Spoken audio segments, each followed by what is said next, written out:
Shri Venkateswara gold తాకట్టులో ఉన్న మీ బంగారాన్ని విడిపించి కొనబడును.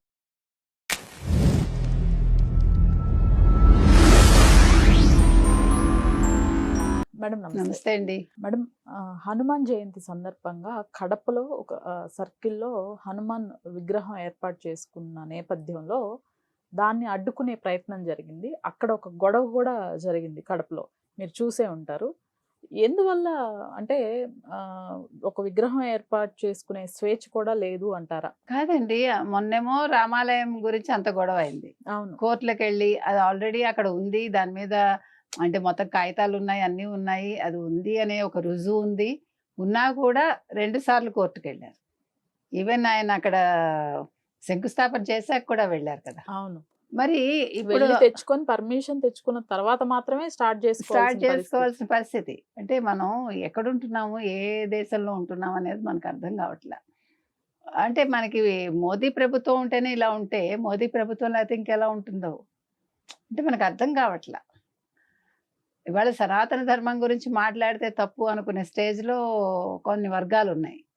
మీరు అన్నట్టుగా ఇప్పుడు హల్మాస్పేట అదేంటి కడప దగ్గర సర్కిల్ అక్కడ ఆ సర్కిల్లో శోభాయాత్ర కోసం ఒక విగ్రహం పెట్టారు. హనుమాన్ జయంతిని పురస్కరించుకుని ఎంత 31 అడుగుల పెట్టారు. పెడితే దాని మీద కొన్ని అంటే ముస్లిమ్స్ కొంతమంది బ్యానర్స్ పెట్టారు వీళ్ళు శోభాయాత్రకు సంబంధించి. ఆ బ్యానర్స్ తీయాలంటే వీళ్ళు తీయమన్నారు హిందువులు. తీయమంటే వాళ్ళు టిప్పు సుల్తాన్ పేరుతోటి బ్యానర్స్ పెట్టారు. ప్లస్ అక్కడ టిప్పు సుల్తాన్ విగ్రహం పెట్టాలట. టిప్పు సుల్తాన్ విగ్రహం పెట్టడం ఏంటండి?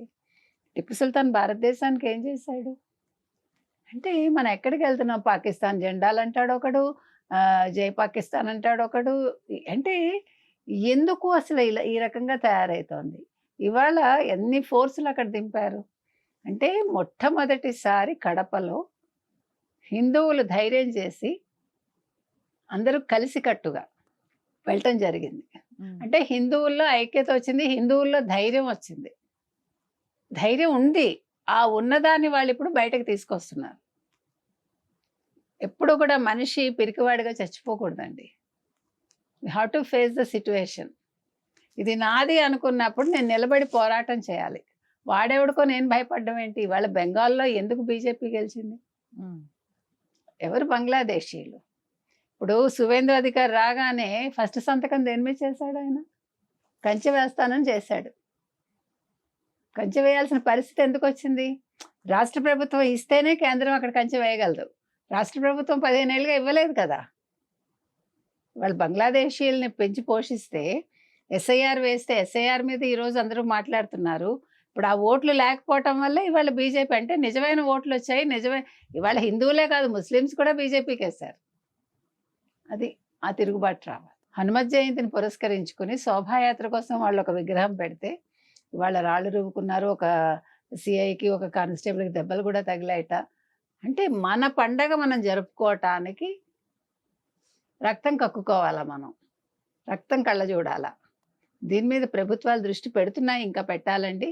అంటే రేపు పండగ వస్తోంది అంటే ఇవాళే చర్యలు మొదలవ్వాలి. అంటే నార్మల్గా మనము ప్రతిసారి కూడా ఎక్కడ ఎటువంటి చర్యలు జరిగినా కూడా హిందువుల ఐకమత్యం కానివ్వండి, హిందువులను కానివ్వండి పెద్దగా చూడం. అట్లాంటిది ఫస్ట్ టైము హిందువులంతా యూనిటీగా వెళ్ళటం చూస్తున్నాము కడపలో.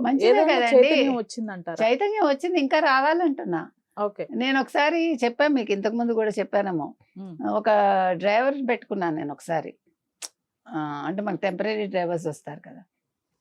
హీజ్ ఎ ముస్లిం. అతనే అన్నాడు మాటల్లో, మేడం మేము గుంపుగా వచ్చేస్తామండి, ఒక చిన్న ఇష్యూ జరగగానే మాకు లోపల భయం ఉంటుంది, కానీ మేము పైకి బింకంగా వస్తాము. మీ హిందువులకు అది లేదన్నాడు. మాకు భయం ఉంటుంది, కాకపోతే మేము ముందు ఎదురుదాడి చేసేస్తామన్నాడు. అతనే చెప్పాడు, ఇది నా మాట కాదు. Is a Muslim. సో ఇప్పుడు అతను చెప్పింది ఇవాళ హిందువుల్లో ఐక్యత వచ్చింది అంటున్నా. I'm happy there. నేను కొట్లాడమంటల్లా, మీరు కొట్లాడొద్దు, మీరు రాళ్ళు రువ్వద్దు, మీరు హింసకి పాల్పడద్దు, నిల్చోండి కలిసికట్టుగా. దిస్ ఈజ్ అవర్ స్ట్రెంగ్త్ అని చూపించండి చాలు. That's what we have to do. ఎప్పుడూ కూడా సంఖ్యాబలం ఉండాలి, మౌనం ఉండాలి, రెండే మీకు ఆయుధాలు. మీరు కత్తులు పట్టుకోకర్లే, కటార్లు పట్టుకోకర్లా, పెద్ద పెద్ద నినాదాలు చేయకూడదు. మనం అక్కడ ఉన్నామని మన ఉనికి చాటాలి తప్ప మనం గోల్ చేయకూడదు. We should learn that. అది ఇప్పుడు కొంచెం వస్తోంది, ఇంకా పెరగాలి. దీనికి ఏం చేయాలి అనే దాని మీద హిందూ సంఘాలు దృష్టి పెట్టాలి. Right. Thank you. Thank you.